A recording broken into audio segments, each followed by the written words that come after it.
Hey, we're live. You can nod at me. That's fine. Welcome back to Rule 62 podcast down here at Will Work for Recovery, located at 4026 North Washington Avenue. We're down here every Wednesday night from 8 o'clock till when the show ends. We usually try to go for about an hour and a half or so. So I hope you guys stick around, enjoy the show. Give us any of the comments. We'll read them live. If it's really good, I'll post it on the screen. You'll see it up during the show. Before we get started and I get my guests on here, we got some plugs. I do have a special co-host tonight. Ryan is gone. He's enjoying his vacation. We did know about this, so we're not going to fault him on it. Rambo Barbie is sick, so we wish her the best. I know she's fighting pneumonia right now, and it is no fun to have that at all. So quick recovery to her. So I have a special co-host. He is from the 65th host committee of ICYPAA, and just for a little bit of protection because of his job base and because I couldn't afford his name and likeness payment, he won't be on camera, but I'm going to bring him on the mic. Why don't you introduce yourself and tell us where you're from? Yeah, so I've been on this committee for a number of years. I live here locally, actually just like a mile away from. You were on the bid committee for a number of years, right? Yes, correct. And now it's not a bid committee? Yep. No, it's no longer a bid committee. So it's a multi-year process typically to get awarded this international conference. So yeah, ICYPAA stands for International Conference Young People in Alcoholics Anonymous. And yeah, we started bidding in 2017. A couple of us had inspiration from the 2016 ICYPAA. So that would have been the 58th ICYPAA in Nashville, Tennessee that year. It was a phenomenal conference, just felt totally welcomed and loved. And it was just so crucial for me to have that experience at 22 years old and like 2-3 years sobriety at the time. And was just thinking to myself and a couple others, like, gosh, we got to bring this international here to Minneapolis, the Twin Cities someday. And here we are 8.5-9 years later and about to host ICYPAA, which is extremely exciting. That is awesome. So a 9-year process, and now you guys are now ICYPAA is coming here to Minneapolis? Yes, it is going to be at the downtown Minneapolis Hilton, Labor Day weekend, August 28th through the 31st. With Minneapolis and the Twin Cities being such a great recovery community, just Minnesota in general as a state, we were able to negotiate some really good rates with the hotel. They worked with us on a lot of fronts. And so, yeah, we're very excited to offer this to our attendees for pretty reasonable rates. And we got over 1,000 registrations so far and going to be looking at like 2,500 to 3,000 people at the conference over 4 days. So what does registration run on this event? As far as like, what does it cost? Yeah, so currently our pre-registration cost is $40, which is like a steal for 4 days. It's like Go for State, but imagine Go for State or some other big convention, but you also have entertainment. So we have dances each night, we have games each night. So yeah, we got really great, solid, like professional DJs that are DJing our dances. We have like a drag show one of the nights. So you're getting so much bang for your buck with this conference. And, you know, there's a lot of heart and passion that goes into this. And yeah, so it's going to be phenomenal. So do you know if there's any rooms still available? Yes, there are still some rooms available. Our room block is currently at like 79-80%, which is great. Yeah, so we've hit our attrition mark, but we can certainly extend our block if we hit our block. So okay, yeah, we are running a little low on king size beds. So yeah, there's lots of excitement going on. And yeah. You brought some flyers. You want to hand me whatever one you want me to show first, and I'll put it on camera? Yeah, for sure. And then you can explain what this flyer is and what it says. Yeah. So we have so yeah, I mentioned as far as the ICYPAA conference, that's Labor Day weekend, August 28th through the 31st. So like little over a couple months from now. But yeah, we have an event at Bede Makaska, also formerly known as Lake Calhoun in South Minneapolis, uptown area. And so yeah, that'll be Saturday, June 21st. That'll be a really great time. And yeah, it's called Games and Grillin'. So we'll have a speaker, we'll have beanbags, tug of war, volleyball, be giving out hot dogs and other food. And yeah, we'll have like energy drinks and tie-dye supplies if people want to do tie-dye and whatnot. And yeah, so it's going to be a really great time. And yeah, that starts at noon again on Saturday, June 21st. $10 suggested donation, but we certainly won't turn people away if they don't have the $10. Right on. What's this other one you got over there? Yeah, so this is for our conference. Really great flyer. Our graphics chair is super talented. So yeah, the theme of our conference is a new and wonderful world. And yeah, this. Well, here, hand me one. I'll put it on camera. Yeah, for sure. Yeah, they're all giving me signs right here. They're like, give me a guest. Somebody come in. All right, so explain. This is the one for the actual event, right? Yes, for the actual conference. The 65th. Oh, it even says right there, Minneapolis. Yep. Yeah, it's super cool. Retro designs. Yeah, and see if I can get this QR code up and close so people can try to scan it. Yeah. Yeah, and they can go on ICYPAA.org if they would like to pre-register. Oh, so there is a website. Yes, there is. Okay. Yep. So yeah, with this being around for a long time, yeah, we got a website and everything. So, and we spell ICYPAA just like it's spelled here, Yep. ICYPAA.org. Yep, absolutely. Okay. Yeah, it's super exciting stuff. So we're incredibly excited and blessed to bring this great conference that's been going on for close to 70 years here to the Twin Cities. First time in 44 years that it's here in Minnesota. First time in Minneapolis. So yeah, 1981 it was in St. Paul. So it's just super exciting stuff, and hope to have everyone come and have a great time. Well, you'll be able to get into everybody's ear here that comes on the show. We see the doors open. We got people coming in. There's a guest. We're going to be looking for another one coming up here real quick. Very cool. You bring Miss Gracie on this show real quick. I'll kick her off quick. You get her on this show. The people demand it. Yes, we demand it. I've seen her since I've been coming here probably 5 years ago. Nice. Yeah. Where is she? I'm about to mute my mic so I can yell.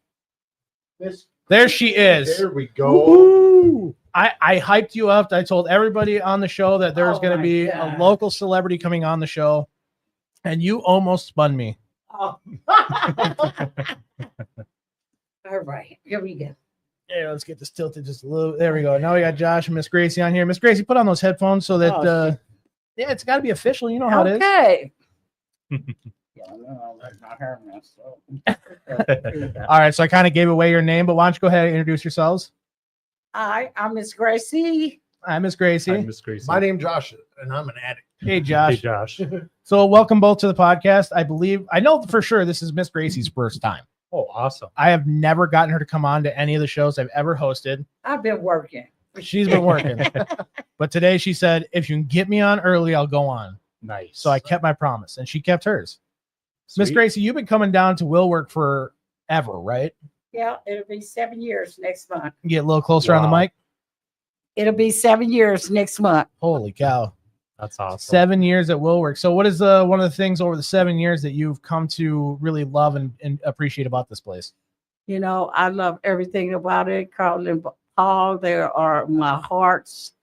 Oh, I love them to death. I love being here, being a servicer. It's just, this is a part of my life now. And I don't know other place I would rather be than here. You often breathe life into those meetings because I've watched people come in there and you'll immediately just get everybody together. And when Miss Gracie says something, everybody's on attention. Mm.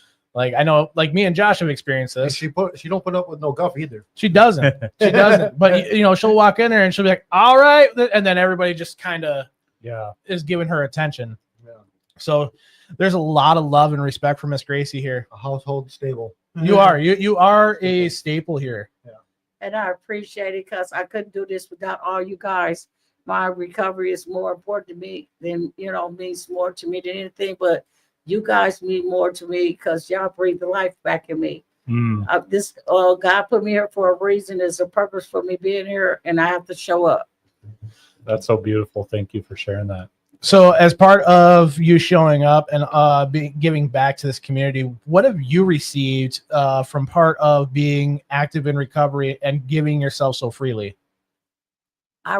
You know what me, I don't know, big thing or what I get back is, but what I get out of it, it's been the love. It's so much love in here. I have so much love. It's sometimes get a little overwhelming, but I would never tell nobody that. I love everybody. I share my love with everybody. Yeah, I don't think I've ever met anybody that says I don't like Miss Gracie. Might be a few.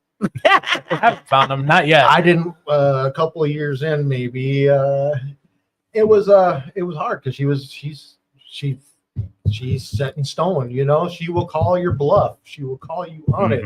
And some days I was not ready to accept some of the things she had to say, but she wasn't lying. The very first time I ever walked in here, I was to help out on the Friday night podcast at the old building, and Miss Gracie was running that Friday night meeting. And I remember I walked in and I just heard her yelling, "I am nobody's mother." And I stopped. I'm like, this woman's mean. But then she's got a big heart though. Right. But then give it 30 seconds and immediately now my perception again changes. And I'm like, oh, this woman has passion. Yeah. So it's clear that you love Will Work. You love the people here and you love giving back to the community. So tell me, Miss Gracie, what is it that Miss Gracie likes to do outside of Will Work? Oh, I work for Catholic Charities, so I'm there. I love my job. It's hard because everybody there is still in their addiction. So I don't know what God sent me there, but I'm there for a reason. But they beginning to listen to me. I feel more comfortable in there. Everything. The people are more comfortable with me. Even when I'm not at work, they're looking for me. So I'm hoping some will change. But are they going to believe that you're on a podcast? No, no, but I'm going to tell them. I couldn't believe that you said you were going to come on. No, I would have been here, but I'll be working and I'll be trying to get there to save somebody's life. All right. Yeah. Well, I know that you told me you had very limited time, so this is why I've been giving you all the attention and not Josh right now. But before you go, you can plug anything in the world that you want to, and it can be multiple things, but I'm going to give you your time on the mic to plug whatever it is. You know what I want to plug? I want everybody to do their best in recovery. I know it's hard, and I know some days you don't want to do it. But if you just give it a chance and put your hand in God or whoever your high power will, trust and believe He will get you here. I thought I wouldn't be where I'm at today, but look where I'm at. So you guys give it a chance. God got this. And the only way we're going to do this, we got to do this with God. We cannot do this by ourselves, and we cannot do it alone. So all these people that I have in recovery, some days I have the worst days in the world. And when I reach out and pick that phone up, people listen to me. If they don't do nothing, sit there and listen to me. I just might want to cry to them. And they listen to me. That's what I do. But what I'm telling you guys, give yourself a chance. God got this, and He loves you, and He wants you to change. Change is hard. Change was hard for me, but I'm still doing it. And I love all you guys, and y'all have a beautiful night. Thank you, Miss Gracie. Are you going to go to the 65th ICYPAA? Yes. You are? I'm thinking. You thinking? Yeah, I'm thinking. Okay. Letting it marinate. Tim is in my ear. Yeah, so I'm thinking if I could get off work, I probably would. Well, awesome. We appreciate it. And I'm going to bug you to come back on my show again. You know that, right? You know I can do that. I got you. Perfect. All right. I love you guys. Yeah, have a beautiful We'll love you, Miss Gracie. Thank you so much for coming on. Thanks, Miss Gracie. On your way out, make sure you tell Ray to send in my next victim. Okay. Thank you, guys. I love y'all. Thanks, Miss Gracie. Love you too. We love you. She might be leaving, but she just called me on my bluff, and that's why I wasn't sure about her at first. And so she just called you on your bluff. What was it like to go on a podcast with her in the room right away? I was nervous, because I thank God you gave all the attention to her. But no, I love her to death. It took me a minute to cozy up to the fact that she was telling me the things I needed to hear, you know, Sure. and I wasn't ready to hear them at the time, you know. I thought I could do it my way, you know. Right on. So before we dive into anything, do you want to just go into the deep end of the pool, or do you want like a nice warm-up question from Jonah? I don't care. Throw me to the wolves. Well, let's get Jonah warmed up because I see him playing on his phone, so I just want to pick on him a little bit. Jonah, where's your question sheet? What's the See cheat my code? Question sheet. All right. Let me take a look at this thing.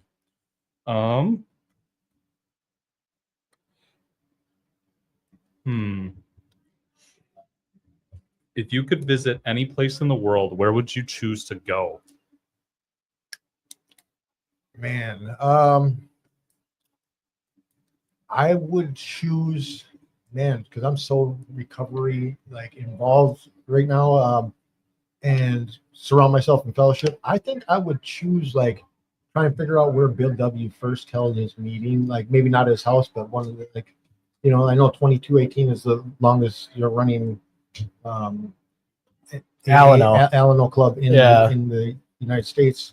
But I would love to see what it looked like there, and what kind of historic, I'm into history about this. Yeah, Akron, Ohio, they have I believe they have the telephone booth on display. Jonah, am I correct about that?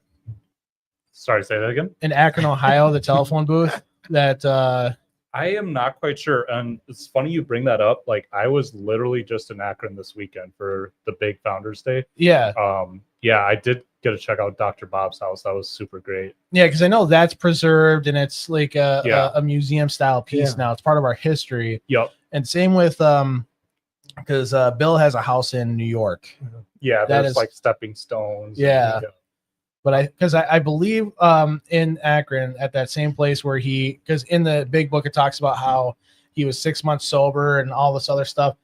Maybe I can handle 2-3 drinks, say no more, blah blah blah. And he realized that Insidious Insanity was returning, right. So he went into a phone booth to phone a local clergy and the church and asked, "Do you have an alcoholic I can speak to?" Yep. And they're like, "Yeah, we do."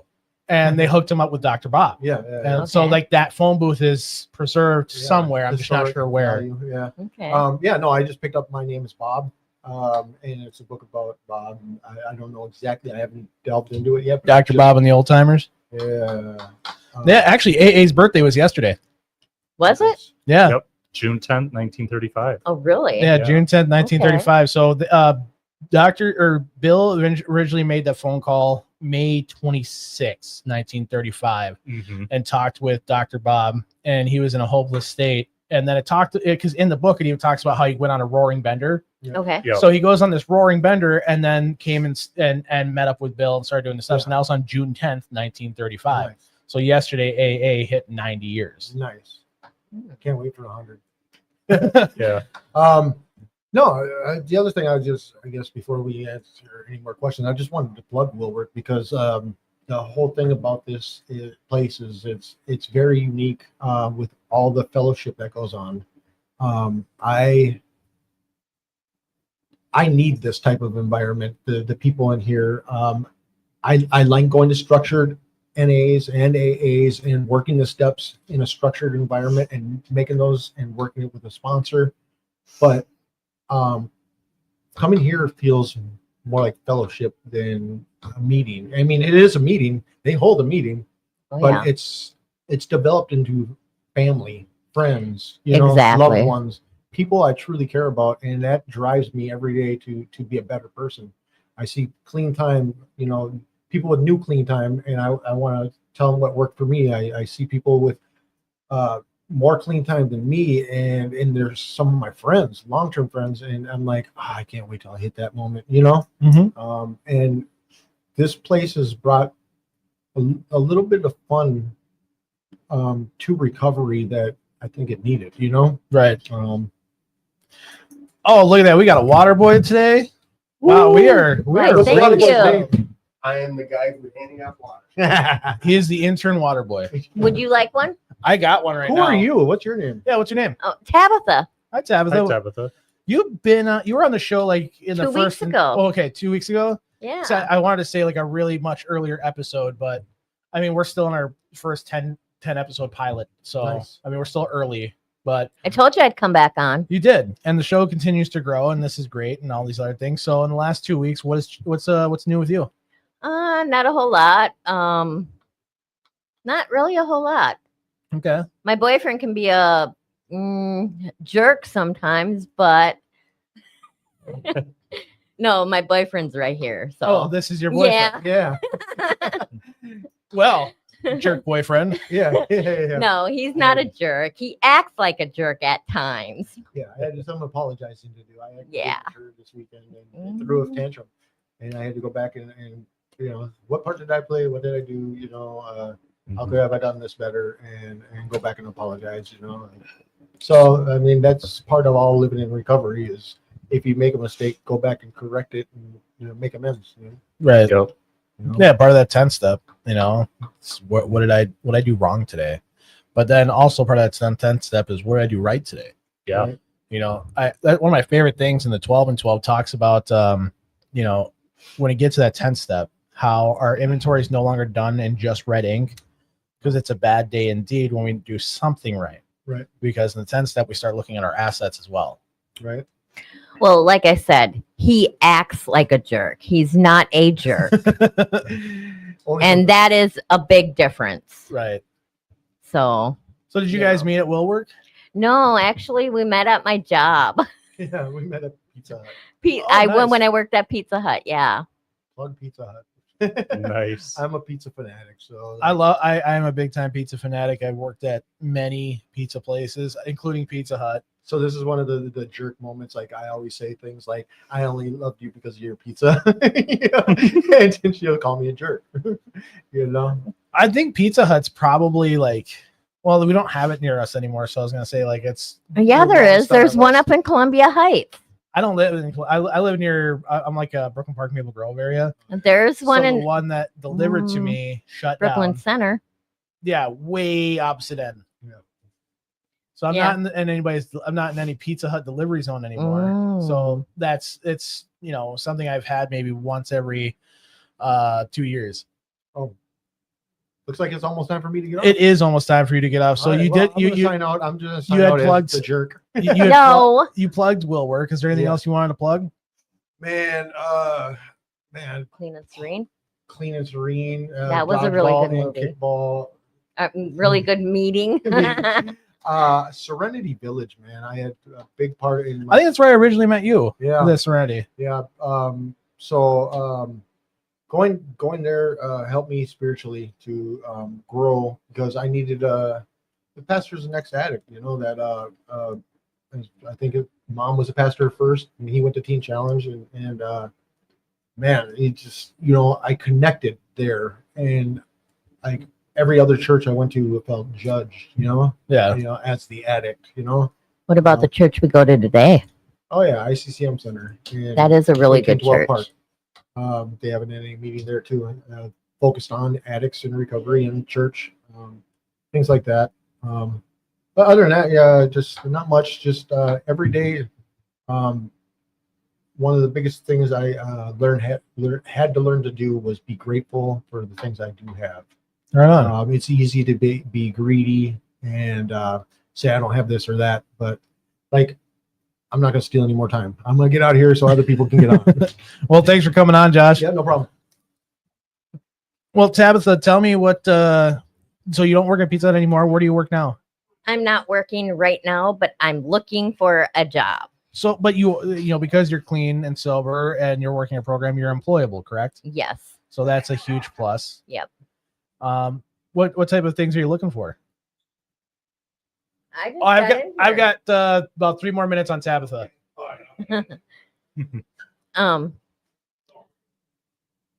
I'm sorry. Will you repeat that? What type of careers are you looking for? Well, I do want to be a licensed counselor or, Yeah. for recovery. I want to eventually go back to school for that. Okay. So that is my goal. Right on. But for now, I will take anything. All right. So We got another guest that just joined us. You want to get your headphones on and get up on that mic like you're mad at it or owes you money, whatever helps you. I'm here. We gotta get a little closer to Yeah, it. you gotta get like. All right. There we go. So what do we got? Shoot a question. What's your name? Farron. Farron? Yep. Farron, welcome to the show. Appreciate you coming on. Are you new to Will Work or you been here before? I've actually been coming to Woolworth for about 5 years. I used to chair a meeting on Wednesdays about 2.5 years ago. Right on. And I'm just coming back here now. I got 9 months today clean. Congratulations. Yep. That's a huge accomplishment. There's plenty of times where, there's people that have a day clean and they don't know how to get to 2 days. So seeing 9 months and that's huge. It is very, I agree. That's awesome. So before we get any deeper, Jonah, you want to throw Tabitha one of your questions? Yeah, sure. Every time I catch you on your phone, I'm gonna. Sorry, busy man with this ICYPAA stuff. Yeah.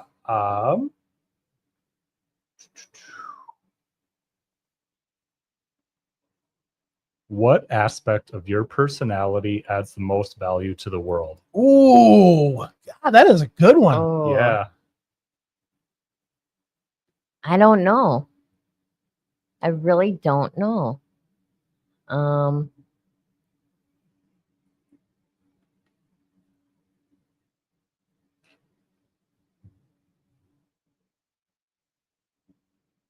very giving. You're very giving. Yeah. Mm-hmm. So is that? So I mean, that would kind of incorporate into what they talk about in recovery. How we got to have honesty, open-mindedness, and willingness. Indeed. So I think that kind of ties into there. You have the willingness, Yep. open-mindedness, Oh yeah. honesty.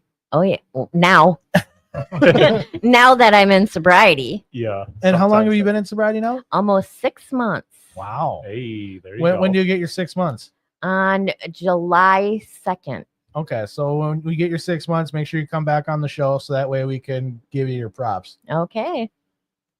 Let's see. What do we got? What do you send on time? I think I got like a minute and a half before he's gonna rotate my next one. What do you want to plug, Tabitha? Central Pacific Lutheran, Central Pacific. Yeah, that's what I meant, not Yeah. Lutheran. But yeah, I did that last time. I'd like to do that again this time. I like Clean and Serene too. Right on. That was a really good meeting. Well, I'm gonna change it up just a touch. Okay. What is your message to the world? Be good. Be good. Yeah. I like it. Nice and simple. Love that. Well, they're gonna get you. I think they're about to kick you out I because know. they're giving me signs. Tabitha, thanks for coming back on the Yep. show. You too. Or yeah. Well, thank you for welcoming me back on the show too. That sounds good. Thanks for being here, Tabitha. So you got 9 months sober, right? Yep. What? Nice. So tell me, what has been the hardest thing that you've gone through in the last 9 months? I'd say shadow work. What is shadow work? I'm working on the inner demons and becoming to be able to come at peace with things Okay. and processing the emotions and kind of thought process is a little bit different than I used to. Right on. Yeah. And how's that been going? Is that because it's Um, difficult, right? Like it's not something that you just like. No, a lot of times it takes multiple tries at it, but I guess to recognize the things that we got to work on inside to begin with takes a certain amount of surrender. I've had quite a few relapses. 9 months is as long as I've made it, but my headspace is real different this time than it was last time. I've become okay with myself. I'm not so antsy. I'm okay with sitting at home and being by myself. As a matter of fact, I prefer it a lot of the times. It's not isolation. It's literally me having a dialogue inside my head with myself and building myself up instead of tearing myself down. Mhm. And that's shadow work, is being able to come determined with my past mistakes and forgive myself, which is harder than, I already know God's forgiven me. There's going to be people that dislike me or like me. And that right there's a difference is when I became okay with myself, the opinions of others quit mattering as much when it comes to my personal space as far as who I am and who I got to be with myself. Right. Mhm. So I show up different once I'm okay with myself. And I suppose you could consider it kind of like an awakening, doing that most deep-seated work on one's own psyche, right? Yeah, for Yeah. sure. Because there's things around that influence us on a regular basis, there's money, there's people, women or men, meetings, or the right crowd fit in, or what we think, or maybe what I think is or isn't, you know. And I'm like starting to be so far outside of that scenario, you know. When I became okay with myself, I started picking the things that I wanted to do and making time for myself, you know, and giving back, of course, but doing that in a correct manner to where I'm not just a yes man. You know, the things that I'm doing, I want to do, and I'm okay with saying no, whereas before I couldn't because I wanted acceptance, right, and connection. So what made you say yes to coming onto the show?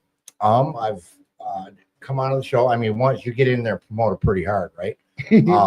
I do what I can, and I only get like a 20-second shot at it. Right, and you do pretty well, you know. You do really well. Thank you. Yeah. Say the question again. What made you say yes to coming on the show tonight? Okay, so I've done the show one at a time, right? And our Wednesday show, or are you on a Friday? This was a few years ago. Okay, so you're on a Friday show. night. Okay, yeah, it was over at the old place, right? Yeah. And at that time, opinion not mattered or defined me, but I was insecure with myself. So coming onto the show was really difficult for me, right? I was really nervous, and when you came out to promote it, and I wanted to help your cause as well, right? So once one person says yes, then there's It's like easier for everybody to say it. 100%. Yeah. Let me ask you something. Yeah. Because when we were out in the waiting room, you were speaking a little about shadow work as well there. Yeah. How did you get started on that? So it's answer whichever part of this you want. Mm-hmm. How did you get started? How are you continuing it? And what would you say to other people who are just now hearing the word shadow work? Okay, so how I got started really was in the midst of my use, right? When you have a certain amount of traumas that happen in your life, because this is usually where the awakening comes from. There's traumas that happen in your I'm Big life. O, by the way, people who just tuning in. Hey, what up? Big O's also a celebrity on here. Right on. You know, so like I was saying, and I have mentioned before. Yeah. But okay, so it starts with trauma, right? It starts when you have no other avenue that a person can reach out and like people you trusted in your life, right? My mother's dead, my father's dead, my son's dead, Mhm. my uncles, aunts, the few of the people that I do have left in my family are still in active use, right? So I literally had no place that I could reach out to. When that happens, your core center of that help, once that's gone, you detach, or I detached from Mhm. what I consider reality. Okay, I couldn't understand what was happening, why I couldn't pick myself up and help myself, right? So I started to have these real insane ideas, and started going through what some people want to call schizophrenic or drug-induced psychosis, right? But I started noticing the theme in the psychosis, right? And what, since when is there something as such thing as a mass psychosis, people going through the same thing, right? No doubt. But not connected to each other. But are they? Okay, so when I started going through these things, I think what happens with the brain, and I'm not a neuroscientist, but I think what happens is that there's a fracture, right? If I can't solve a problem, my brain wants to understand how to solve a problem. So I think what happens is new neural pathways are created, right? So a different frame and different thought process starts to happen. That makes Yeah. sense. Okay, so that shadow work is looking at my past sins, the things Mhm. that I've done, the things that I haven't forgiven myself with, and the things that I'm detaching from society because I'm ashamed of myself, right? And they were so deep seated because it's reinforced by society, right? Or at least from what I was witnessing. To come out of that, to go to jail, go back to prison for 4 months, and still have these things happen without Mhm. drugs involved, and starting to Because clear it's my you mind. at the end of the day. Right, but there's Yeah. certain synchronicities, there's certain things that I can't explain, right, happening that are prophetic. Okay, and that's between me and him upstairs, but he is showing me on a one-on-one basis that he's real. I can Right. dig it. I'm sorry to interrupt your No, thought. you're good. And I'm sorry to just jump in. No, like you're that. totally fine. But I do got to say that we are coming Yeah. up. He's going to get me a new guest on here. So I do Okay. want to ask you to come back on the show again, 100%. because this, I've never heard of shadow work, and it sounds like it could help somebody 100 times over. I'll talk a little bit about it from my experience as well. Okay. Yeah. So in your last 30 seconds, what do you want to plug? The last 30 seconds is people that are out there and going through what you think is a psychosis, don't think that you're crazy and hang in there. And I'm telling you, on the other side, when it starts to clear up, the things that start to happen, if you have faith, are amazing. You just got to work on yourself through the darkest parts of your soul and hold on until you come out the other side, because when you come out the other side, man, it's an awakening experience. And that's my personal experience. That's awesome. That's awesome. Thanks, man. Right on. Oh, Jonah's going to give out some flyers. Check that out. I'll be here every Wednesday. I appreciate you having me on. My pleasure. And if you want me back on, I can break down some more things that I've been through. Yeah, absolutely. You know, I do want you to come back. All right. I'll be here every Wednesday. Awesome. All right. Thank you. Have a good night, guys. Thank you. You too. Big O. Hey, thanks for having me Hey. on, guys. I've never gotten you on my show. I know. I sat out there a couple of times, but got frustrated and left. Really? Well, you got to raise your hand so I know Big O's coming. Right. So what brought you on the show today? I had some extra time, and I wanted to participate. It's been something that has been on my agenda to do for a while, but I be lazy wanting to go home. I decided to get out of myself and put a little extra work in to be a part of the community. I cracked the joke earlier. I'm like, home is always at, it's always there. The show is only Wednesday, 8:00. Wednesday at 8:00. So, hey, since we're talking about home, is it all right if I speak? Yeah, for sure. We definitely a communal thing. Yeah. All right. So, yesterday I got out on bail. Wait. Before you get going, I think the general question is, Who are you? brought you on the show, and who are you? Yeah, I'm Chris from St. Paul.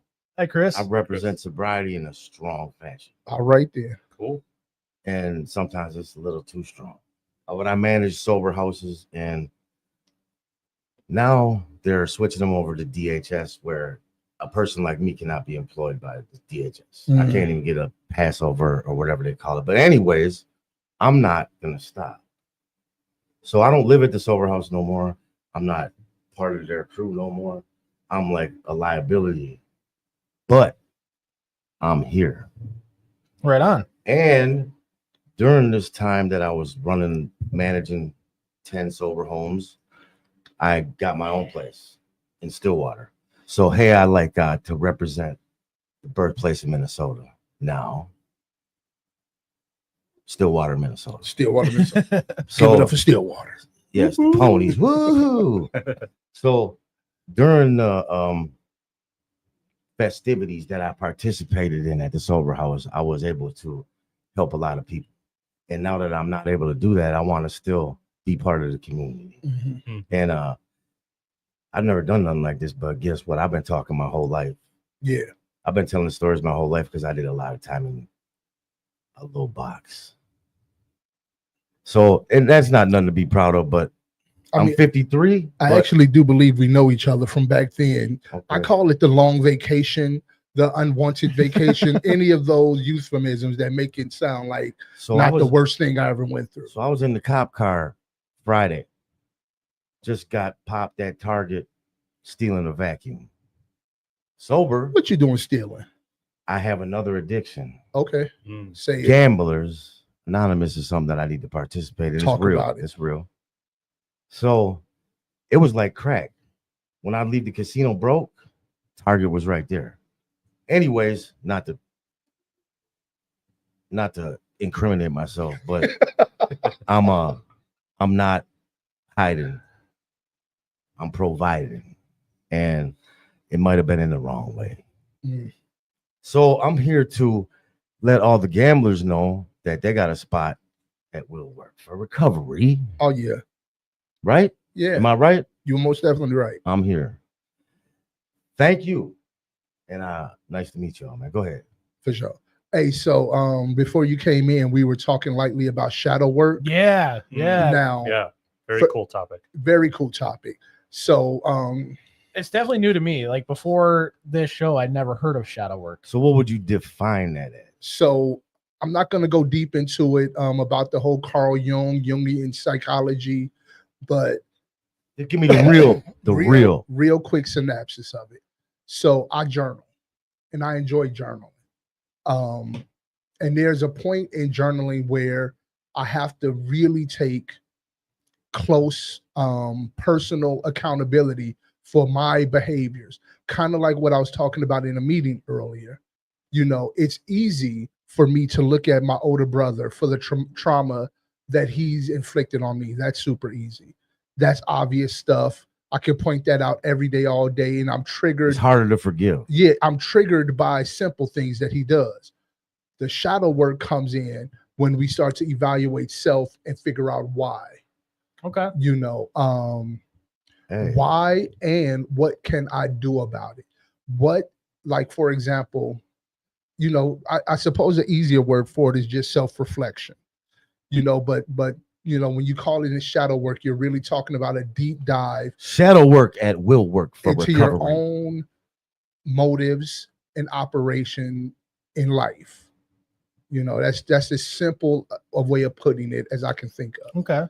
You know, and it's very important. You know, for me, I like to do it on a regular basis and just say to myself, you know what? Yeah, he is an asshole. I'm sorry for my profanity. He is. No, that's fine. I am very triggered by him doing the simplest of things, but that's not on him. What's my part in this? Oh, okay. I am feeling depressed lately. I am feeling insecure lately. I am kind of lonely lately. I do feel a sense of I don't have any motivation or drive or purpose. You know, and a man without a purpose will drive himself insane. Oh yeah. You know what I mean? So much less other people. I've been nutty. So, right. So now if I'm doing my due diligence shadow work wise and I'm journaling, my question to myself is, what is it about my experience in life that makes me aggravated towards him? And what can I do about my behavior? Not his behavior, because I can't do nothing about his behavior. What can I do from my perspective? And that's the work we have to do. And that's the work we're encouraged to do in NA and in AA. You know, we call them the steps, but the steps are just a more eloquent, universally understood way of saying shadow work. That's what we're doing when we're doing step work. Yeah. So Yeah, I'd also like to give a shout out to Paul for this forum. yeah, no doubt. For definitely him and Caroline have made an awesome space, carved out an awesome space. And if you haven't been down here to Will Work for Recovery, please come on down. Let us get to know you. We desperately want to get to know you because, you know, hearing your story and connecting with you and welcoming you into our community, man, it's the best part of life. There's never been a place where I've ever felt at home more than here. And I'm not from Minneapolis. Right on. So I travel to come here. This is worth it. So you were mentioning something about, you know, your triggers and all these other things that go on, right? Yeah. So I didn't realize it was shadow work, but when I was first brought into recovery, I came to this understanding about triggers. Mhm. And if I look for my triggers, I'm going to find my triggers. I'm going to see them more often. Okay. And it was brought to me I'm going to start looking for my glimmers. Hey, that's an excellent point. If I start looking for my glimmers, the things that bring me peace, joy, happiness, freedom, and just that joy that, you know, enlightens my life or sets that fire in my soul. Yeah. I'm going to start seeing my glimmers a lot more often. Absolutely. Absolutely. And that's absolutely necessary because one thing when we're doing the shadow work or this step work, as we call it in the program, it brings up some very ugly things about ourselves, some things we don't want to look at that I don't want to look at. Right. But a necessary part of it is, like you just said, the glimmer, the shine, the light, the where I fit into the world. That's absolutely necessary. And to absolutely use those so-called triggers as cues to put in building blocks to get to your shine, to your shimmer. Right. Because if you just sitting there looking at your triggers, like you said, that's what you're going to see in everything you do in life, right? And you fuck around and commit suicide. I'm just saying, I don't suggest you do that, but that'll be the inclination. You'll be sitting around depressed. Hey, I know we're getting short on time. I just like to say two things. No, I'm out of time. You can chill for a little bit, but I've been sitting for a while. Yeah, all right. Go ahead, Claire. You are a local celebrity here at Will Work because anytime you're in one of those meetings and you say, I'm Big O, everybody shouts Big O, right? So you are well known here. So right now, you got a moment to plug whatever you want. Oh man, I definitely want to plug the Wednesday night meeting. Come on down because I MC that one. But the Friday night call out meeting is my personal favorite because then you get to hear people just in a popcorn fashion talking about whatever they're doing for their recovery. And those are always jewels, no matter what they say. So come on down Monday, Wednesday, Friday. Wellbriety is on Tuesday. Walk and Talk is on Saturday. Every day in the morning, Kyle. Come on down for some AA. Man, we love you and we want to see you here. Peace. Shadow work. Thanks, Big O. Shadow work. Yeah. Hey, so- I'm gonna bug you to come back on. You know that. Thank you. I look forward to it, actually. Thank you. Thank you, sir. Thank you so much, man. Hey, so I want to just say a couple things before I go. I like to say that when I was in the cop car on Friday, right, for felony theft, I told the cop, I said, you know what? My life is only going to get better from this moment forward. And I perceived that, pushed it, and see it. And it's worked. And I don't know if that shadow worked, but that's some. So what are you doing for yourself right now that so- is different from what you're doing on Friday? Okay, so on Friday, I was the manager of multiple sober homes in St. Paul. Today, I'm not. All my stuff got moved for me while I was in jail to, I have an apartment downtown Stillwater that overlooks the new bridge and the old bridge. I got 3 kayaks and 2 cats. And I love it. But it's amazing that I could lose something and then still find a place where I matter. Thank you. So outside of your housing situation, what are you doing differently? So I went to treatment today before I went to court. Okay. And I talked to them and I said, look, I have another addiction that I need to work on, gambling. And they said that's perfect. That will accommodate me. Senior Recovery Center, St. Paul, Minnesota. Right on. So is that your plug, or do you want to plug anything else before you go? No, I'd just like to plug myself. Okay. I'm Chris. Right on, Chris. I appreciate you coming on the show and giving us a little bit insight into what's going on in your world. I imagine there's a lot of knowledge coming up. So I'm gonna listen from outside the studio. Thank you. Thanks, Chris. Appreciate it. Thank you. So who do we got here? I'm Mike. Mike, got to get a little closer on that Oh, mic. yeah. Hi, I'm Mike. Hey, Mike. Mike's Welcome to gotta the get show. Closer to the mic, eh? That is right. So I see that this is your first time coming on the show. It is, yeah. How long have you been coming to Will Work? Since I've been working over here on the north side at Freedom Works as a peer recovery specialist. And so then I have a year in broken time, and now I'm back for 6 months working over here in North. And so that's about how long I've been coming here. Over 3 years I've been here too. If that makes sense. Right on. Yeah. So I just got to answer a comment that came up that said, Tanya wants to know, where are we located? We are located at Will Work for Recovery at 4026 North Washington Avenue. If you pull up, you're going to see the front of the building. Doesn't look like it's a recovery center. Go around back. What is it? Can we plug it? What it says on the front? Well, whatever it says on the front. I don't know what it says on the front. Instant print or Instaprint? or something like that. Okay, so it's some kind. It looks like a printing It's a shop. printing shop. Yeah. So the front looks like a printing shop. If you drive around back through the gates, you'll see a bunch of parking, and then that's how you get into Will Work. Right on. So you've been coming down here for how long? I'm sorry. Oh, so I've been coming here for over the course of 3 years. 3 years? Yeah. Yep. And what brought you to Will Work originally? The variety of the meeting, the people that I knew personally here that were in long-term recovery that kept coming back and saying, hey, you got to come check this out. Yeah. When they were over at the old building and they were watching the Vikings and the Packers play on a Sunday night. So what keeps you coming back? When I come here, I'm always probably with a client or two, and exposing them to different forms of recovery is like my niche, right? I get to, I lead, I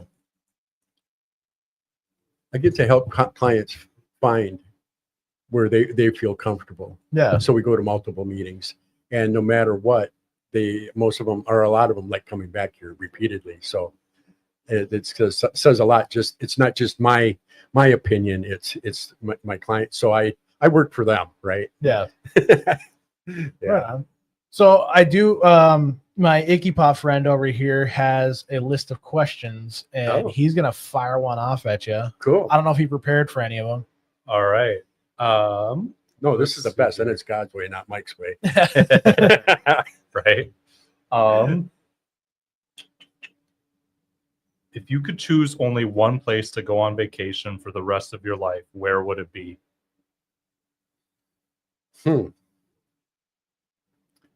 Wow.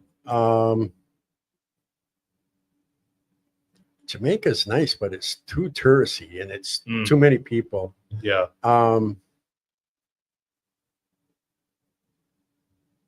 It would probably be a cabin, just a little cabin on a lake, probably up here in northern Minnesota, kind of isolated a little bit with my significant other. Yeah. Right on. So you would just stay in Minnesota? Yeah. Yeah. I've traveled all over the world. I was a Marine MP. I was in Okinawa, Japan, Korea, West Coast, East Coast. And no matter where I traveled, there's nothing like the Midwest. So you are a Marine? Yes. Oh yeah. You can't take, just like being an addict, you can't take that out of me. So I was a Marine MP. I was a cop. You were a cop. And then I turned to meth for 23 years. Am I allowed to ask a Marine question? Or Absolutely. A Marine joke, I should say? Well, you can say it. It's probably nothing I haven't heard. All right. What's your favorite flavor of crayon? All the broken ones. Oh man. The one that always caught me off guard is I had a friend who was in the Marines, and I asked him, I said, "What's your favorite one?" He goes, "Oh, you know those twistable ones?" He caught me off guard because usually you hear like a color or something. He's like, "Those twistable." Oh, you know ones, what you man." do though? They have that little sharpener, and then you can empty that, and then you melt it, and it's art.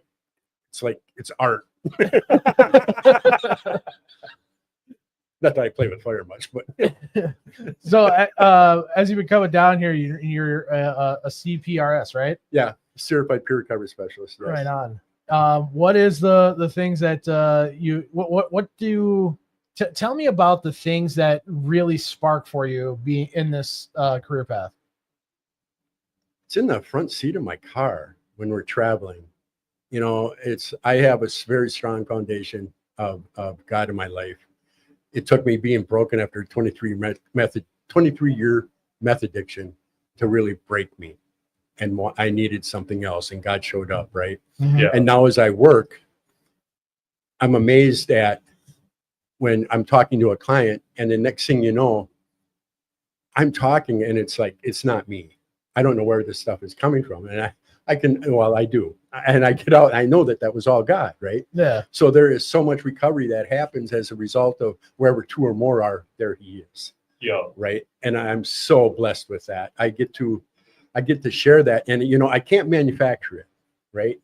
And so then when it shows up and it happens, I recognize it right away, you know, and it's just beautiful.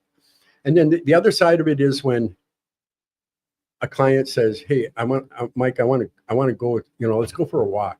You know, I got some stuff I want to hash out."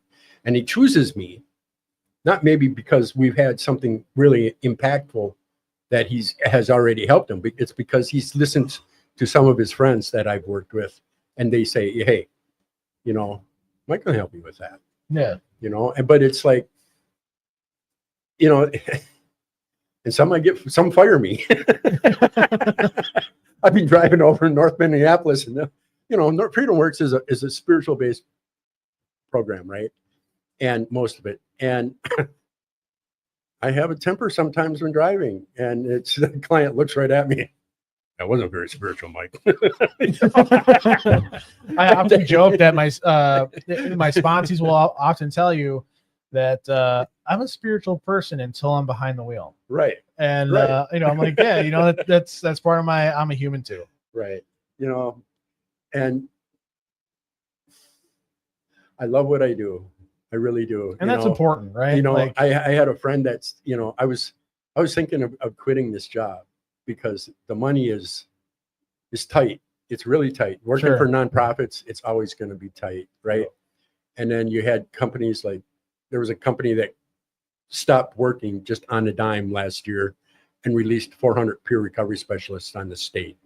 And so then the starting wages just dropped. Yeah. pulled the bottom right out of it, right?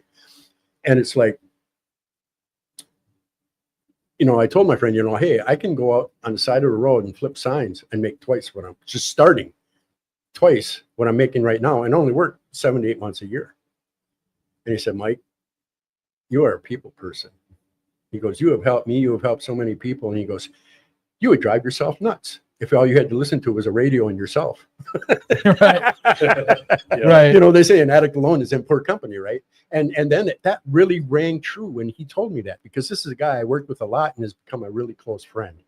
And, a friend is somebody that's going to tell you not what you want to hear, but what you need to hear. Yeah. And I really needed to hear that. And the biggest impactful thing he said to me that drives me now is, you have a purpose, a God-given purpose. And it's like, I feel blessed to wake up every day and do my job. Right. Yeah. That quote, an addict alone is in poor company. Yeah. Is in poor company. An addict who isolates. Yeah. Yeah. I was always told a very similar thing, that don't hang out with the last person you got high with. That's me. Yeah. Right. I know. Yeah. So I like that. That's a little better than, running that old joke, but you must be our last guest since Ray's now on the show. Okay. Hi, Ray. Welcome to the show. Hi, Ray. Hi, thank you. Or welcome back, I should say. I got to thank this guy for waiting, because I kicked him back a couple times. Oh, did you? Yeah. Oh, you had the most flexibility in time. Well, yeah, maybe. I think I have a fan club out there, but he's buried in his phone. And none of your fan clubs wanted to come on? Well, no, I have to protect his anonymity. Okay. Yeah. Yeah. I'm working. There you go. That makes sense. Yeah. Well, that's true. But we don't give any last names on here, right, and we're right. technically not a meeting. Right. We're just a podcast that I know, but they have this little thing called HIPAA that I have. Right. I can't have a gray area. Right. That is true.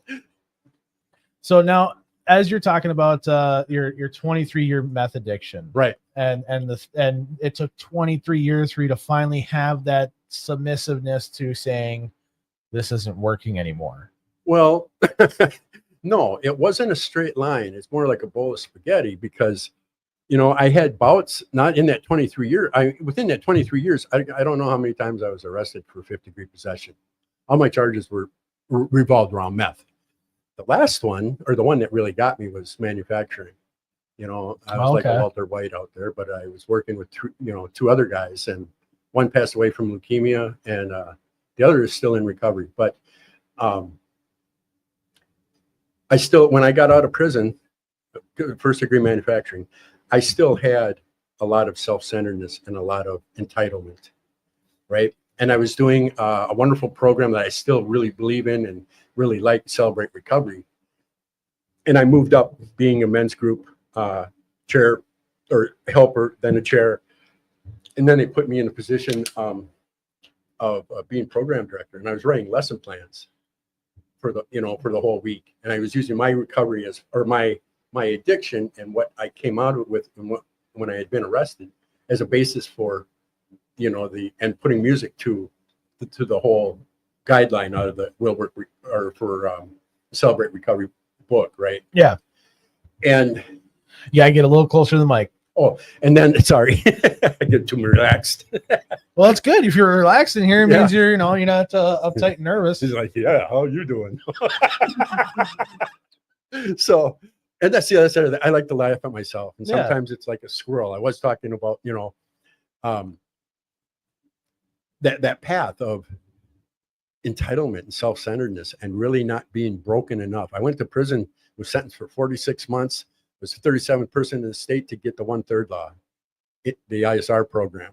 Okay. And so is that where you serve a third of your sentence? Yes. Okay. So if you're good, you do good time, you get a third knocked off.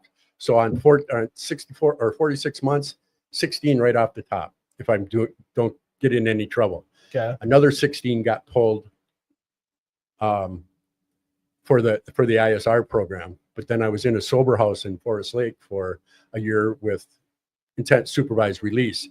Parole agents having no knock policy, come in, hey, Mike, come here, in the bathroom, drop a UA form, right? And I thought I was doing really good, look at me, I'm program director, and I'm doing all this, you know, for recovery and with God's work, right? And it was, yeah, you go to a bar, you know, they say you hang out in a barbershop, you're going to get a haircut, right? Right. And I was trying to find friends that had gone back out and used, and I found them, and then I sat right down with them, and I was right back in it. Right. And you know, so then that kind of comes to that whole that sense that whatever you're looking for in recovery, you're going to find it. Yeah. right. Yeah. And it's not even just recovery, it's in general. Like if I'm looking for a fellowship, I'm going to find it. If I'm looking for a young people's meeting, I'm going to find them. If I'm looking to get in trouble, I'm going to find trouble. Like people always talk about trouble finds me. Like, what were you looking for? Well, I wasn't really looking for anything. Then there you go. You were looking for trouble if you weren't looking for anything. Right. So whatever I end up going to your point, you're like, I went out looking for those friends and I found them. Right. So that comes down. If I am going to look for a podcast to listen to on Wednesday night, I'm going to find this one. If I'm looking for, anything, eventually I'm going to find it. Just like I was talking with Big O before you guys came in here. If I look for my triggers, I'm going to find those. Right. But if I look for my glimmers, I'm going to find those instead. Right. And, you know, I think where do I want to go with this? So I tried after getting high with my friends. I used what's a person that doesn't know they're crazy and they act like they're not, or when it knows he's crazy and still does it anyway. Oh, it's a psychopath and sociopath. Yeah, I think it's sociopath. Right. Well, I was one of them anyway, at least in addiction. And I tried living that double life, and I fractured. You know, it wasn't long, and I was shooting dope, and that was near the end. Then I was riding a bicycle on 97 up near Forest Lake, and the Noka County cop drove by, did a U-turn automatically during like 2:00 in the afternoon. He knew I was high on a bicycle. He pulled me over, lights and everything.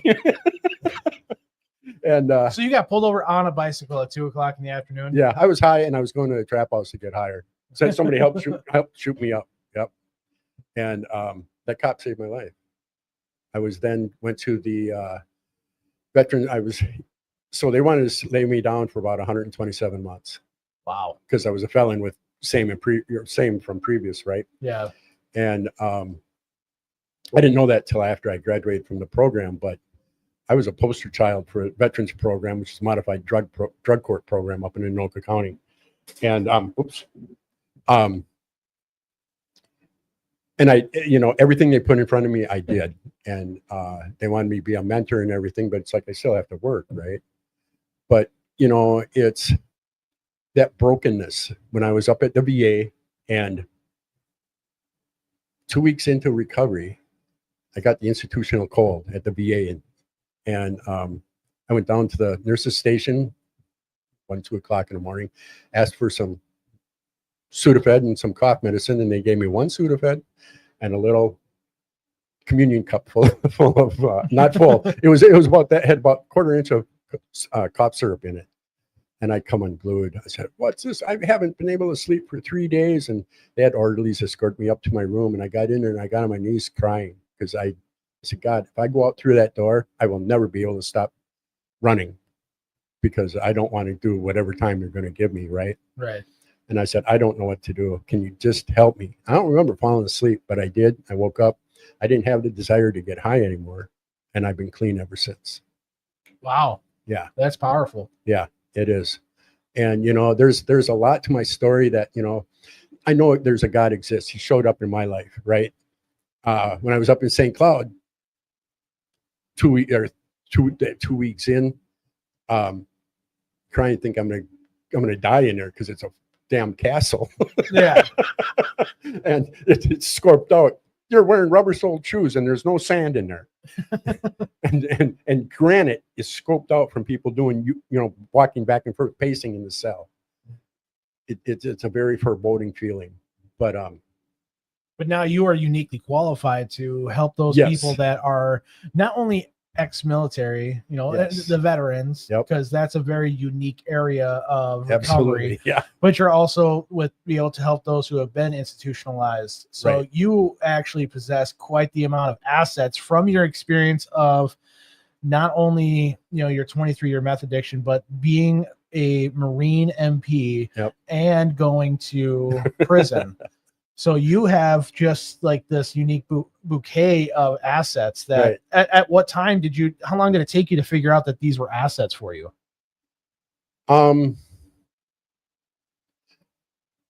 When I got out of treatment up at the VA for that last time, and I had graduated, and one of my program requirements was that I get a sponsor and I work the program. I was taking the light, I didn't have a car. I was taking the light rail and bus all across the cities looking for a sponsor, right? They say when you see someone that you can connect with, ask them. So I was at MINNAC, which is the Minnesota State Narcotics Anonymous Convention. Oh yeah, that was just the other in April. Yeah, right. The other one on Memorial Weekend was for AA. That was right. It's just like the Marine Corps and the Navy, AA and NA. Oh yeah, the NA is a subset of AA. And Marines and are a subset of the Navy. The Navy gives rides to the Marines. Yeah. We're hired assassins for them. Anyway. I'm going to get a lot of crap for that. So far, so good. We haven't had any other Marines or naval veterans jump in. Right. Yeah, and I'm still getting the benefit of that. But gosh, it's not often I lose my train of thought.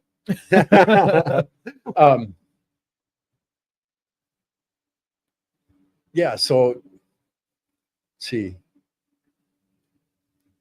The veterans program, so you said you'd done everything that was done in front of you, right? And then you found out that my sponsor. That's where we were. Yeah. I was with my sponsor.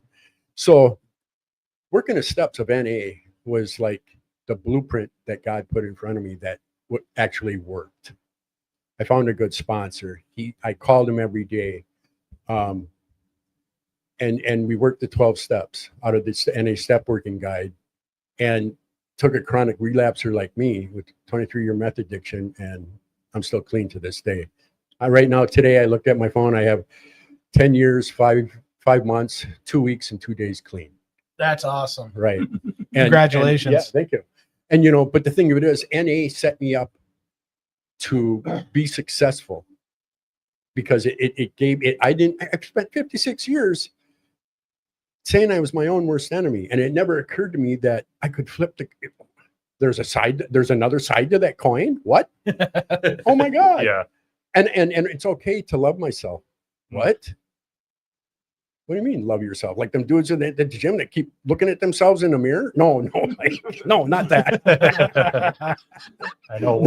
What a foreign concept. Right. No, it was really. Yeah. Well, we should touch on that because I think self-love is always such a foreign concept, except when you get into the rooms of recovery, no matter what route you go, whether NA, AA, GA, whatever it is, and all these other things. And that's when we first start hearing about it. But even then, it's still not comfortable because it's new. Right. And, they say that the newcomer is the most important one.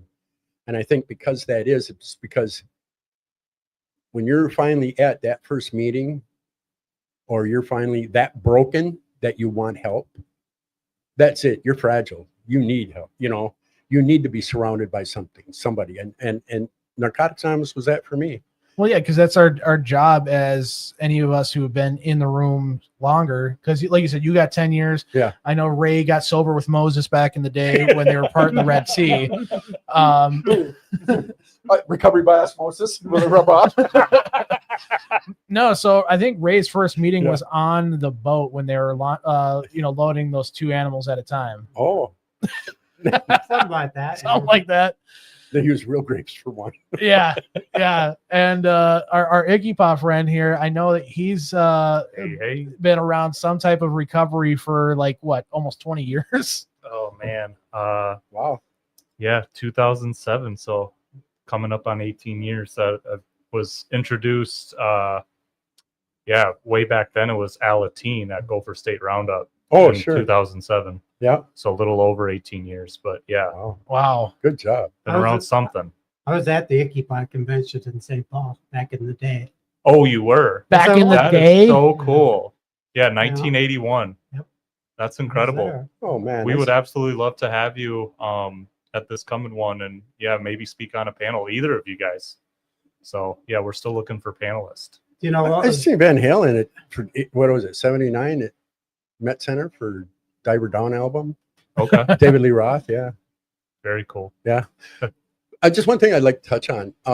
You know, so NA gave me this foundation, right? Yeah. Going back to layers. And recently, they were, you know, talking about that shadow work, and I've kind of looked at that, but trauma, PTSD is a no joke deal, right? Right. Yeah, And it's that very real. that childhood trauma and then trauma as an adult MP, which I was ill-equipped to handle, right, still affects me to this day. I have broken relationships, lost jobs, and being codependent is ugly, right? I've done programs for at every third Saturday, their Warriors Path. It's a 5-week program. That was my initiation into, there's growth through trauma. We call it the big T, because if I start talking in specifics, I might trigger yours, and we're not professionals to handle what can come out of that, right? So we just call it the big trauma. Yeah. And so then there was 4 of them before I was 5 years old that I had, right? And then right after that, the Warriors Path, I did 23rd Veteran. 23rd Veterans premises. There's 22 vets a day that commit suicide. We're going to try and make sure that that number doesn't get to 23. That was a 14-week program. A week of team building in Sequoia National Forest, carrying a 46-pound pack. Ooh, yeah, I got my ass handed to me. They said, Mike, you can go in front. We're going to go at your pace. Oh, so you were the slower of the. Oh, yeah. I was one gasping for breath and way out of shape, right? But they put me in front and they said, we're just going to go as fast as you can go. And it was like so supportive. But there's really something primal about sitting down with them bunch of guys at the end of the day, eating hot food, and then being asked to, so what aren't you talking about? Oof. Wow. Yeah. Yeah, because that's a huge question, right? Even today, like after your experience with that, is what aren't you talking about? Right. That was just something that happened. If I'm saying that, I'm glossing over all kinds of trauma that is just too much to talk about. And that's what was funneling, one line is too many, and a 5-gallon bucket isn't enough. Yeah. Right.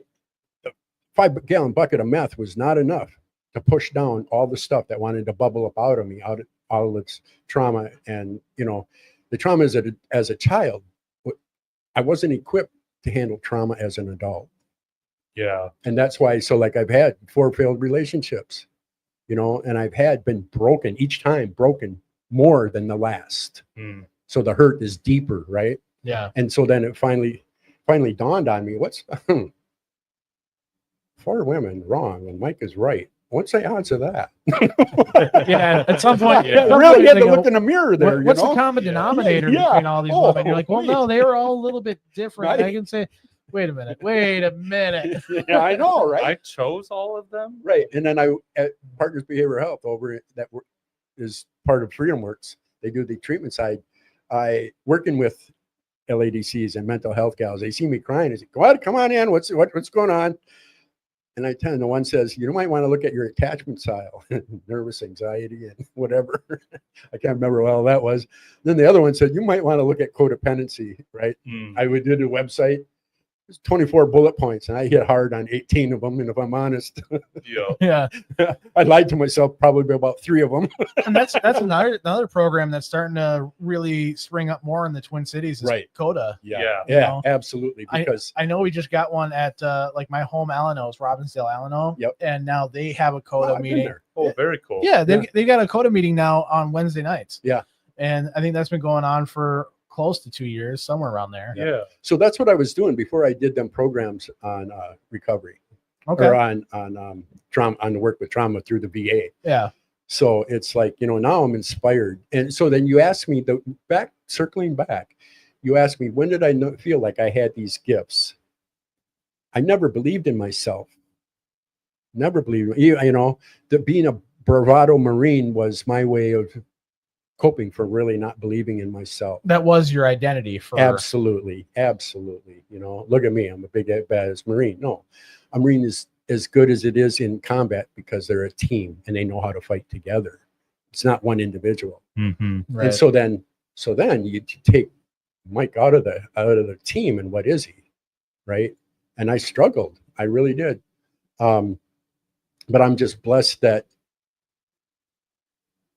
I made it through meth, and I don't have to know what God's will is for me. You know, I wake up and I pray and I ask that I can be a reflection of his love in what I do and how I present myself. Sometimes I do that pretty good, I think. Sometimes I don't know, but I know that I have something to offer. Right. You know, I know that, you know, people generally like having talks with me. They say, you know, you light up a room sometimes when you come in, Mike. We like having you come back. And I don't know how to take compliments like that, right? I'm still have some of that, the leftovers of the PTSD and the trauma that make me a people pleaser, that make me shy away from, what do you want? You're giving me, you know, kudos for something that I don't think I deserved. Well, I did deserve it. I just didn't see it myself. So, you know, I'm my own worst enemy at times, but still I've come to the point of, God, I feel like I'm blushing. I'm really warm right now. This room is warm. I was actually giving Tim a little bit. He's like, I built this podcast room. It's exactly how I wanted. And I was like, yeah, and you did everything except remember to put the air conditioning duct in here. He's like, yeah. Whoops. Well, it's, I don't Got know, a little bit of fan. we had I don't duck for dinner when I was in the Marine Corps. Joe instructor said, we're having duck prives. We duck in and we duck out. When I put on my cover, we're leaving. I don't know. That's stupid, but No, that's all good. Yeah. Yeah, no, it's yeah, bringing up like taking compliments and such. Yeah, I've had to work through that in ACA and stuff, like, because we talk a lot about, you know, adult children of alcoholics. Yeah, Yeah, yep. I did that. Yeah. Open Forest Lake. yeah, like your critical parent or whatnot, Yeah. and your wounded inner child. And for years I just kind of thought like ACA, like that's weird, like children's stuff, like what? But yeah, once I put that judgment aside and really checked it out, it's like, oh my gosh, like this is super applicable to me. And yeah, thank you for sharing that. Yeah, Appreciate absolutely. You know, it's funny you say that about the wounded child, because now on my, like on a desk I have in my living room, my my psychologist at the VA, I went through a 14-week program with her also. Mhm. Coming to 14s, but we figured out that my inner child never had a voice. I grew up in an alcoholic household, right? Yep. And I was asked to be an adult while I was still a young child, but I have my baby picture on my desk, because that's the person that she said, I want you to look at and realize that when you're get down and write it out, but whenever you're feeling triggered, remember that you're being triggered because that little child, that baby, never had a voice. Yep. So whatever you feel is, you know, like, I know some of my triggers right now. I'm grateful that Do you know some of your glimmers? I do. I think it's the third time I got to bring that up on the I show. don't know what a glimmer is, but I have this vision of it being like God inspired or somebody else's view of me that I don't see in myself. So, you know, like your triggers, they trigger depression, sadness, loneliness, anger, hurt, pain. That's what they trigger, right? Right. Your glimmers are the things that bring you peace, joy, happiness, freedom, and So think about what you just said. So everything that is a trigger, I call the opposition's voice in my head. It's my own voice. Sure. But it's Satan. It's Satan. It's the opposition to God. And then the other side of it, the glimmer, is all good stuff, and that only comes from God. Yeah, and so, you know, I might be a little bit God heavy on all this, but I wouldn't be where I'm at if I didn't have that foundation. I do. Absolutely. You know, I do a Bible study every night, men's Bible study up at Serenity Village, and I love that because it's men digging in deep. Do you go to that Monday night men's Bible study? Yep. Yeah, I bring clients there. I'm always in the AA meeting. You're downstairs. Yeah. Oh, nice. That is so cool. That is weird. Small world. Yeah. How many times we passed each other and didn't realize it? Right. Until we got here. Right. Oh, Yeah, and just to circle back, because like I said this before you came on the show, if I always look for triggers or the things that trigger me, Right. I'm gonna see them every time. So, And if I look for my glimmers, no, I'm gonna find them. no, I have a very special person in my life right now. And she said, she just on a phone call just before I decided to come here. She said, "You should do podcasts. You have a good voice, and people will like listening to you." And she goes, "You have hundreds of stories about everything you've gone through. Oh my gosh!" And then I come in here tonight, and you ask for people to come on your podcast. I can't make that up. That's all God. Yeah. Right. Yeah, you had mentioned that to me earlier, and I said, right. Is it odd or is it God? Yeah, yeah, right. And so it's like, this is such a blessing to be able to do this. You know, I was a little bit salty out there because I had all this stuff. I didn't know what I wanted to say, where I was going, right? It's just like I'm in the front seat of my car. Yeah. Right. But sometimes I have a hard time with, no, I'm not going to go there. So what we manifest, she manifests and put out into the world something positive. Yeah. That's what I'm getting at. If I think about and talk about all the bad stuff, I will manifest it more bad stuff in my life. Oh, 100%. Yeah. And if I talk about the good and my gratitude and the positivity, I'm living in that now, where it's like a newfound freedom of positivity and living and manifesting that. And I think this is part of that. I mean, there's her just saying something and believing in me. That's, you know, when somebody believes in you, that is like God inspired, because you can't manufacture that, right? When it's genuine. Yeah. Oh my gosh. It's such a great feeling. Right. You know, and it comes from from a deep sense of someone knowing you and not seeing what you see in yourself or can't see in yourself. Right. And then having the vulnerability to really talk about it and say, hey, this is you. And then, you know, it's like Yes, Chucky, you can stop by with a stone of hope. Huh? Chucky asked if you can stop by with a stone of hope. Yes, Chucky, you can. Okay. I don't know what that is, but I like agates. Well, what meth head doesn't like agates? Come on. Right. We're looking at them out in front of every McDonald's. My wife is into rocks. Like, if you ask her about rocks, like, she lights up and then she like runs upstairs and brings out just this massive collection of rocks I had no idea that she's had. And I'm like, where'd all these freaking rocks come from? She goes, oh, these aren't all of them. No. That's awesome. Yeah. So I'm always like, all right. And then so one time, like, I remembered about it. Like, I got her these little geode break open kits. Oh yeah. And I brought them to her and I was like, here you go. And she nerded out so hard and made so many TikToks about her. Like, she's out in the driveway with safety glasses trying to crack them open. And that's awesome. Yeah, she had a great time with it. So, you know, it's all fun until a piece of shrapnel hits her in the face. Right. Right. So I think there's look what I found. There's something to be with like rocks and people in recovery. Cause like, you know, my wife, she's ACA as well. Right. And you know, go figure, she grew up with alcoholic parents. She was attracted to me, right? Yeah. Well, but there's a huge metaphor in there, you know, with people, right? We're all rocks, but once in a while you see one, you just know it's an agate. It's coming home with you. Yeah. Same way with people, right? Yeah. When we went up to there's one time, like, I travel for work a lot. Yeah. A lot. Last time I was or there was a time I went up to Bemidji and she came with me. So while we were up there, she's like, can we go to the headwaters? I'm like, hell yeah, I've never been there either. So we go to Itasca State Park, and she's sitting there in like the very start of the Mississippi, just, you know, got her pants rolled up, combing through the water, looking at all the rocks. Yeah. I've been there. Yeah. So you know how many rocks are up there. She had a great time, and I'm sitting there on the edge. I'm like, you're doing great. My sister had a cabin up near there on Island Lake.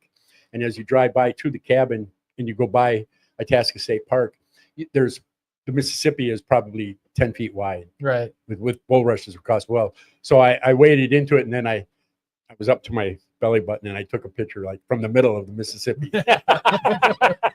You know? Yeah, I remember when I was a kid, I had a teacher tell us about like, Itasca State Park. It's where you can actually just walk across the Mississippi. I was like, you can't walk across the Mississippi. And I like, I'm in 6th grade and all I've ever seen is the Mississippi here in the city. Right. I was just, one of my screensavers is Christ walking on water, and he's got his hand down into the water. I don't fear drowning. My Savior walks on water. You gotta say that again. You're off mic. Okay. So I have on one of my screensavers, I have this picture of Christ, and you can see the bottom of his feet, like you're down underwater, right? And his hand is reaching down. And I said, I don't fear drowning. My Savior walks on water. Oh, nice. Yeah. And so that just reminded me of that, it's like, yeah. Well, gentlemen, I appreciate everybody being on the show tonight. We are coming up to our last 4 minutes of the show, so I'm going to give everybody 1 minute to plug whatever they want. So, Mike, why don't you start us off? Plug whatever you want. My peers, the peer recovery support specialists out there that are doing the deal. The peer recovery specialists that are out there doing the deal. They're showing up for clients, sometimes ungrateful clients that treat them like a doormat, and they keep just showing up. So it's like, the Minnesota Certification Board and what they have done to make us like a semi-professional organization, and what the ability that we get to share our recovery in order to help other people find their own light and find out that it's okay to love themselves. Yeah. Ray, you didn't get a whole lot of airtime tonight. Oh, that's all right. So what do you want to plug? I got a big mouth. Anyway, I'm going to plug this coming Saturday at Will Work for Recovery. Nice. I am speaking. No way. You're the walk and talk at 7:00. Woo! Nice. It'll be the old man. The old man. He's going to tell us all about how he got sober with Moses. Okay. For anybody that's interested, there's the We Are Here area of Narcotics Anonymous has a Living Clean camp out over in Taylor's Falls this weekend. You can go to naminnesota.org, and that website is powerful. Just take time to go through it, and you'll find all kinds of events if you really want recovery. Right on. And my friendly co-host, guest co-host of the evening. Yeah. So I will plug the great old ICYPAA conference, the International Conference of Young People in AA. It will be the 65th ICYPAA, so it's been going on for almost 70 years. Coming to Minneapolis late August 28th through the 31st to be exact, Labor Day weekend. We are incredibly excited. First time in 44 years that's been here in Minnesota, this International Conference of Young People in AA. Super excited. We would love to have you guys come out. Feel free to register at ICYPAA.org, ICYPAA.org. It's an awesome website.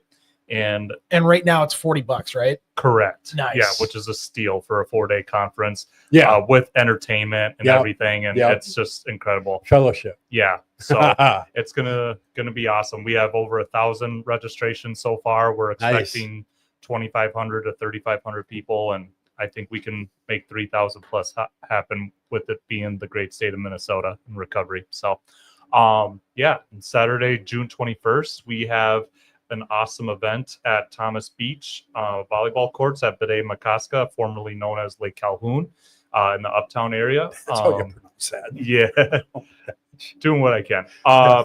So there'll be a speaker, beanbags, tug of war, volleyball, hot dogs, and we'll have tie-dye supplies and such. So Saturday, June 21st at MINNEAPOLIS, Thomas Beach volleyball court. It's going to be a great time. Cool. Very cool. This has been cool. I thank you guys a lot. I just didn't know what to expect when I got here, and pretty much that was my whole not quite my whole story that I'd share like at conventions and stuff when I speak. So well, I appreciate you coming on. Yeah. Yes, Chuck, you can rain check. That's fine.